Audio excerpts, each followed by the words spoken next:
All the action packed in 180 minutes.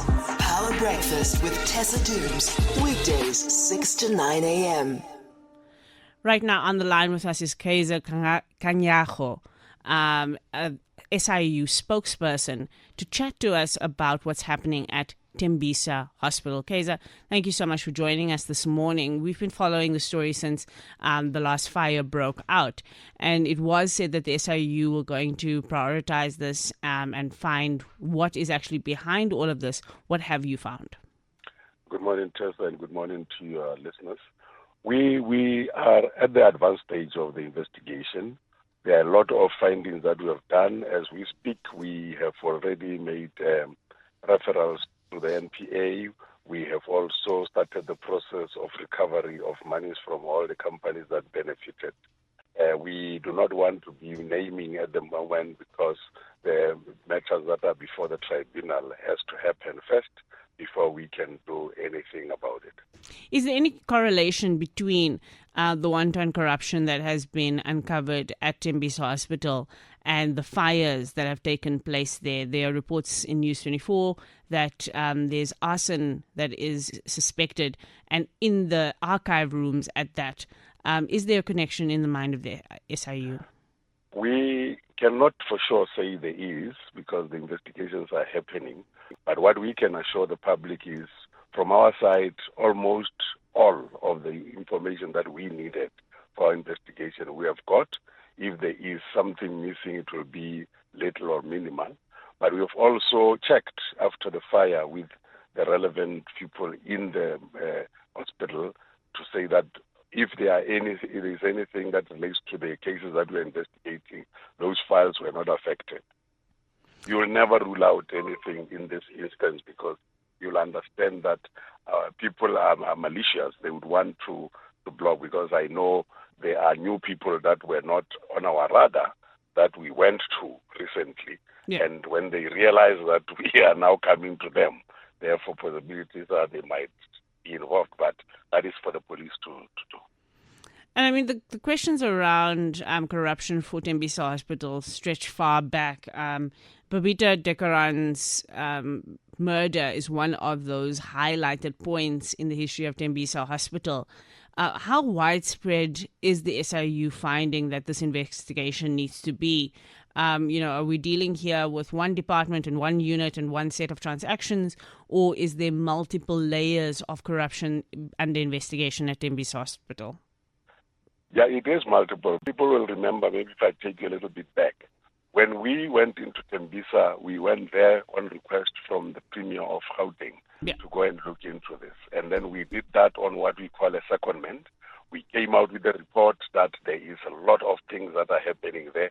And that necessitated us on our own to say, we think we need a proclamation because now we can use all our powers. That's when we got the proclamation, we then went in. I can safely tell you now that there are syndicates that are operating there in the Tembisa Hospital.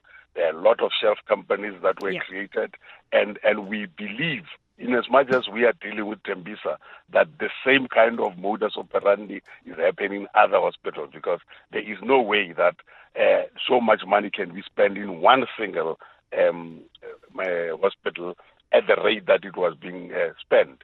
And now we are almost at the end where we have identified all of those syndicates. We are now going to publicly come out and indicate what really happened there. But as I say, we need to then make sure that our I's are having the dots and the T's are being finalized, so that we do not preempt certain things. Most of these people are litigious. Any mistake that you do, because they've got the money that they stole from us, they will go to court and get away with it. Therefore, we are very careful about what information to put out and what not.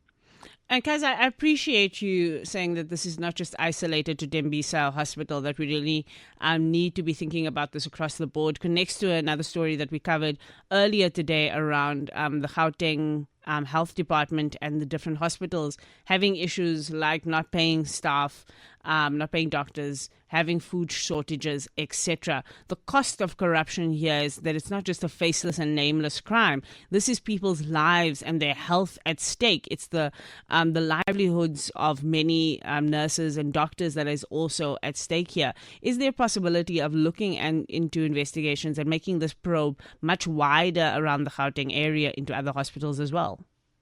If information that we get take us there, we will go wherever it takes us, because it is important that when we have got evidence that shows that this thing is beyond Tembisa Hospital, we then get an extension of the proclamation that we have, or apply for a new one, so that we can get to the bottom of this thing. But what you are saying is very important, Tessa, about the crime that is affecting other people. And this is what we always say from the SIU's point of view, that we need the whole of society approach, so that we are able to get people to take us to where these things are happening and report them. Because if they do that and we work together, we will then reach somewhere. But the other thing around what we are saying is the fact that people need to understand that the corruption is not an isolated issue. It is something that affects them on a day-to-day basis. People don't get medication in hospital. People don't get a lot of things because of corruption. And some of us know these people. We live with them. We know what they are doing, but we don't say it until it affects us. And I mean, we've got one of our Twitter users here, Dr. Musa, saying one thing for sure, Samuel Mothibi will give the side of the story from Gauteng Health. However, issues like this being discussed are very concerning, food shortages and salaries and all of that. And I think it's one of those conversations that is worth picking up again, because what this Tembisa Hospital story indicates to us is that we may not only be dealing with maladministration, we may also be dealing with corrupt elements that are causing us to be in the state that we are in now. What are the next steps here for the SIU, Brakeza?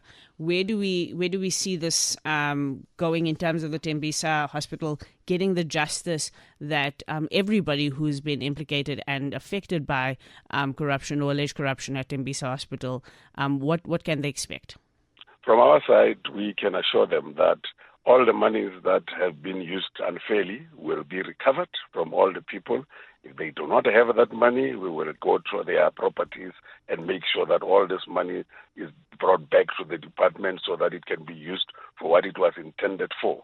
We have also assured them already that we have already sent to the department the names of the people that are departmental, that we think were involved in this with the evidence, so that disciplinary measures can be made. You would have seen we have done the same with the Ashanti Hospital, and the people were fired.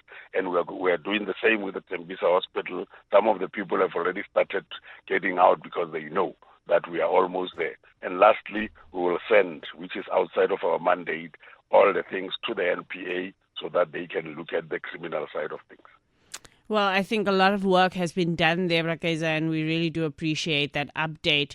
But also just the perspective around this being more than about Tembisa Hospital itself.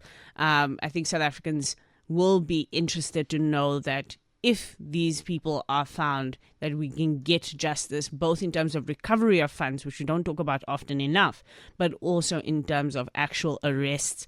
I think South Africans are really tired of just hearing that the corruption is happening, but not seeing people in the dock. So we hope that that is the outcome of your work there.